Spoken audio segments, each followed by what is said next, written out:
to take on something like Blade Runner, this is obviously a very deeply personal movie for people. I'm sure it was for you as well. So what was it that made you decide, you were up for the challenge, you wanted to make it happen? I didn't want somebody else to fuck it up. That's the best answer I've ever heard.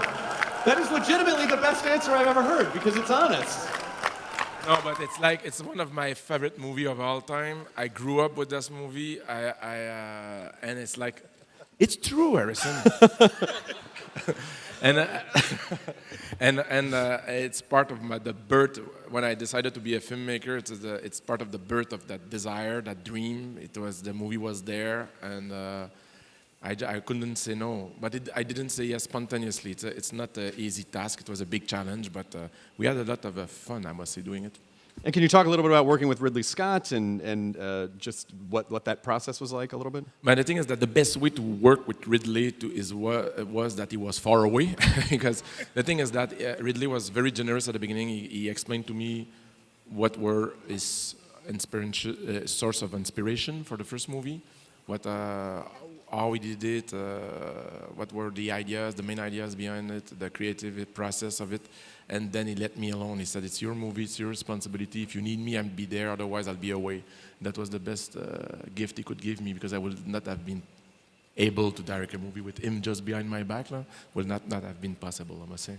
Excellent. And so, Harrison, what made you decide to come back to Blade Runner? Because I think if people saw a Blade Runner movie without you in it, they would go, well, it's not a real Blade Runner movie. So why was it important for you to be involved? Well, we had a really good script, and based on a really good idea, and it deepened the understanding of my character.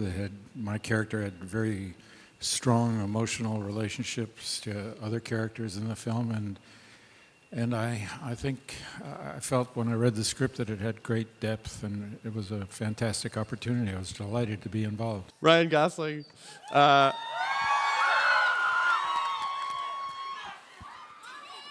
How does this... Keep it down, will you? I'm trying to work here. How was this different for you, Ryan, from other sci-fi movies? And when you read it, the vision of it, what was it that you saw going into it, and what did it mean to you? Seeing the original or this? I mean, having seen the original, going into this and differentiating it from other, dystopian sci-fi film, what was it that was special about it to you? I mean, there's so much that makes the film special. I think thematically it's really... I just remember when I saw it when I was a kid, I was really... It was one of the first films that I'd seen that it wasn't clear how I was supposed to feel when it was over, and it was very hard to distinguish the hero from the villain. There's a moral ambiguity to it that's quite a haunting experience. And of course, visually and just thematically and the performances, there's just something really magical happened in that film. And as a fan, I was just excited to hear that they were going to continue the story, and then to be a part of it was, just an incredible opportunity. And then to get to work with any one of these people, you hope to have that in your career, but to get to work with all of them at the same time, it's just. It's like being on a football team with the Avengers or something, They're like, oh, yeah, we're going to be good. Maybe a football team with the Justice League. Right. I think that's what... There was a little bit of an audio glitch. So probably...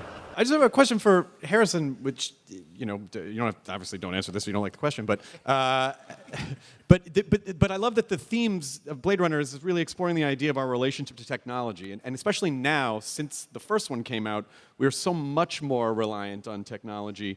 Do you have any thoughts on any of the ethical ideas behind this?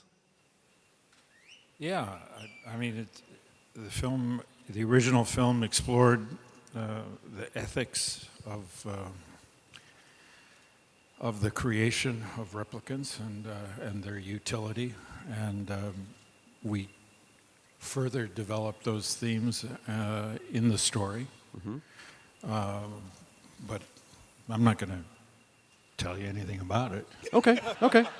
No. I mean, you don't have to. Yeah, no. I could come over and tickle you until you said something. Bring it on.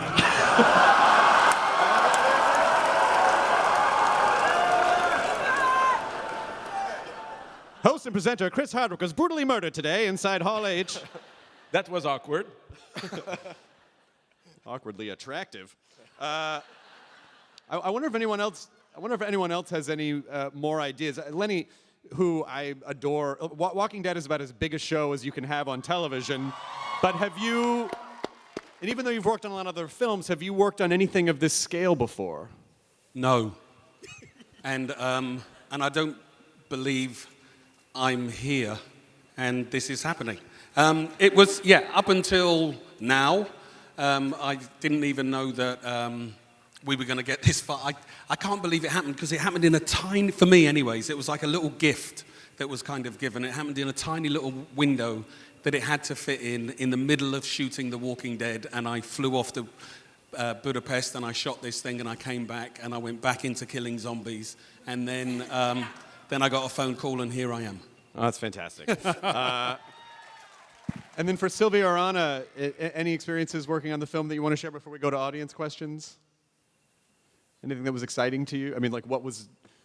I mean, for me, everything was exciting. I mean, to begin with, working with these old geniuses here, it was mind-blowing. And the whole thing, the whole experience from rehearsals to, working, seeing the costumes, trying them on, like a lot of work with our hair department and makeup and everyone. It was so cool to see how the character was coming, alive. And then every day on set was amazing.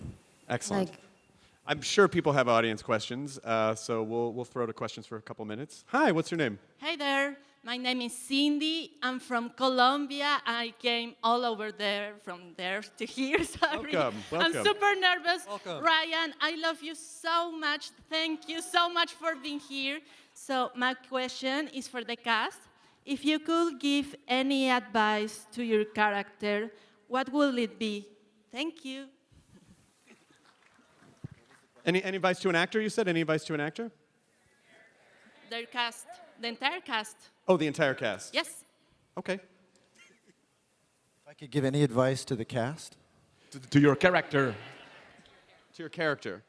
don't mistakenly go in Harrison's trailer. Huge mistake.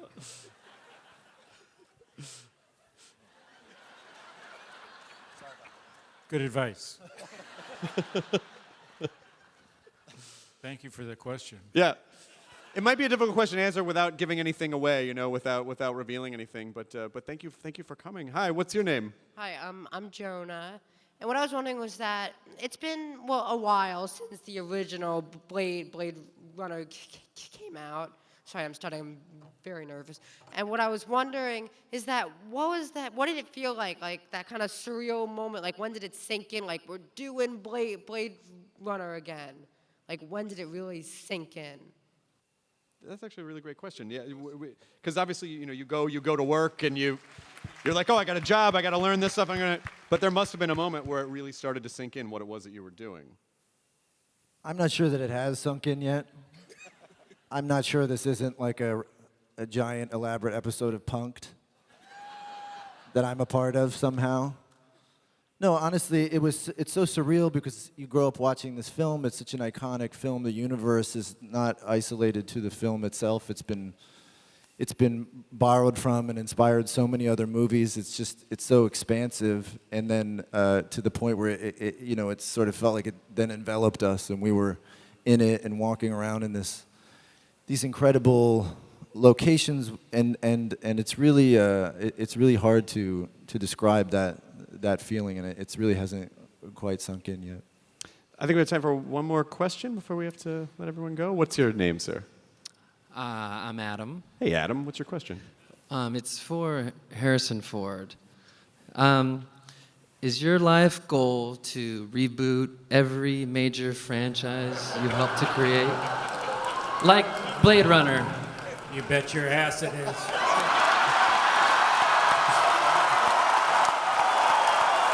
don't think there's any better answer than that.